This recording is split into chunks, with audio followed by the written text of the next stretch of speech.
కర్నూలు జిల్లా ఎమ్మిగనూరు పట్టణంలోని కోతులబావి ప్రాంతంలో దశాబ్దాలుగా వ్యాపారాలు చేస్తున్న తమను రోడ్డున పడేయడం అన్యాయమని స్థానిక షాపుల బాధితులు ఆవేదన వ్యక్తం చేశారు. 1971 సంవత్సరం నుంచి చిన్న చిన్న దుకాణాలు ఏర్పాటు చేసుకుని సుమారు 15 కుటుంబాలు జీవనం సాగిస్తున్నామని చెప్పారు. మున్సిపల్ అధికారులు స్థలం వెనక్కి జరిగితే శాశ్వత దుకాణాలు కట్టించి ఇస్తామని హామీ ఇవ్వడంతోనే స్వచ్ఛందంగా షాపులను ఖాళీ చేశామని వివరించారు.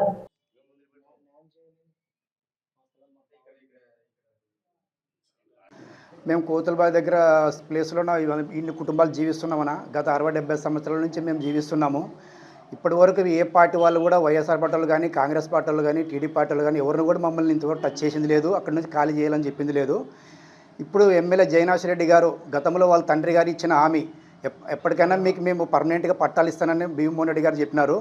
అదేవిధంగా ఆయన క్రీసేసినందుకు జయనాశ్రెడ్డి గారు పిలిచి మీది మున్సిపాలిటీ స్థలము, మీరు ఖాళీ చేస్తే మీకే ఆ ప్లేస్లో స్థలాలకు అందరికీ మీకు బంకులు వేసిస్తాము, మీరంతా రోడ్డుకు వచ్చినారు, కొద్దిగా ఎన్నిక జరిపి మిమ్మల్ని అంతా లైన్గా ఒకే లెవెల్గా మీకు చేస్తామని చెప్పినారు. అందుకు కమిషనర్ గారు పోయిన సంవత్సరం డిసెంబర్లో పిలిపించి చెప్పడం జరిగింది. మేము తర్వాత ఎమ్మెల్యేతో కలిసే మీకే చేస్తామని చెప్పినారు. అందుకు ఆ ఎమ్మెల్యే కమిషనర్ మాటిని మేము కాల్ చేసినాము. ప్లేస్ అంతా ఖాళీ చేసిన తర్వాత వీళ్ళు దౌర్జన్యంగా విశ్వ హిందూ పరిషత్తుల్లో వచ్చేసి కాంపౌండ్ వేసి స్థలము టెంపుల్ అని బెదిరిస్తున్నారు. మమ్మల్ని అక్కడ దగ్గర రానియడం లేదు. మా బండలు వాళ్ళు కొడుతున్నారు. మమ్మల్ని దగ్గర కూడా రానియడం లేదు. మమ్మల్ని ప్రభుత్వం ఏ విధంగా ఎలాగైనా ఆదుకోవాలని కోరుకుంటున్నాం.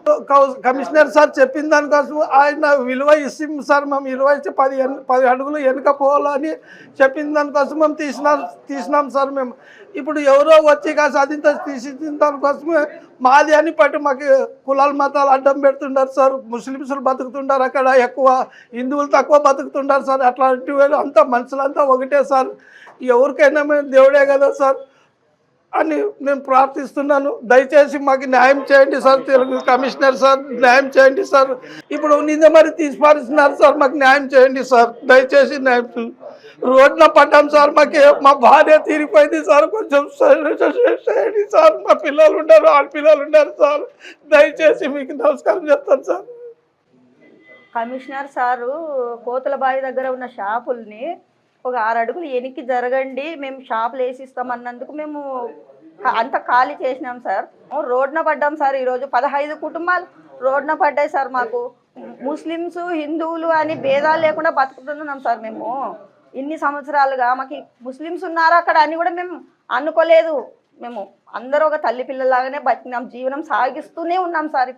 ఇప్పుడు వచ్చి గుడి మాది అని పూజలు పునస్కారాలు చేస్తూ వాళ్ళు మాది అంటున్నారు సార్. ఇది పద్ధతి కాదు సార్. కొంతమంది దయచేసి మా షాపులు మాకే ఇచ్చేట్టు చేయండి సార్. ఎమ్మెల్యే గారు మీకు మనవి చేస్తున్నా సార్. నేను కోతులబావి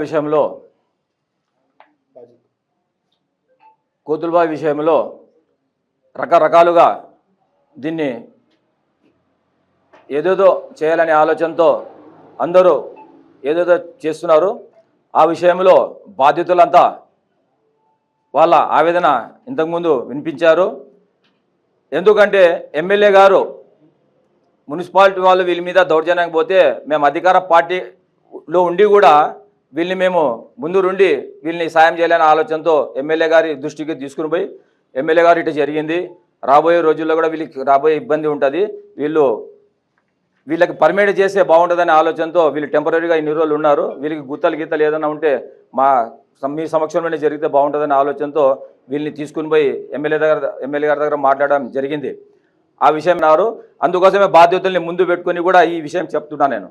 ఎందుకంటే రాబోయే రోజుల్లో ఇబ్బంది కలగకూడదనే ఆలోచనతో వీళ్ళకి పర్మిట్ చేయాలనే ఆలోచన ఎమ్మెల్యే గారు ఒకటి ఉంది. చెప్పారు ఎమ్మెల్యే గారు కూడా ప్రెస్ మీట్లోనే చెప్పారు, మున్సిపాలిటీ స్థలం ఉంటే 1 ఇంచు కూడా వదిలిపెట్టాము. ఎందుకంటే ఎమ్మెల్యే గారు ఏం చెప్పారు, మీరు ఏం తొందరపడద్దండి, ఏదన్నా ఉంటే అధికారులు మొత్తం ఏం వాళ్ళు మన రికార్డ్ పరంగా ఏం చేయాలో చేస్తారు, అంతవరకు మీరు ఓపిక పట్టండి అంటే వీళ్ళు సైలెంట్ ఉన్నారు. వీళ్ళు సైలెంట్ ఉన్నారంటే మీరు ఇడిచిపెట్టారని అనుకుంటారేమో. అది కన్నా కాకుంటే గ్యారంటీ వాళ్ళు అక్కడే పోయి ఉంటారు. దానికి వీళ్ళందరికీ మా తెలుగుదేశం పార్టీ అండగా ఉంటుందని తెలియజేస్తున్నా.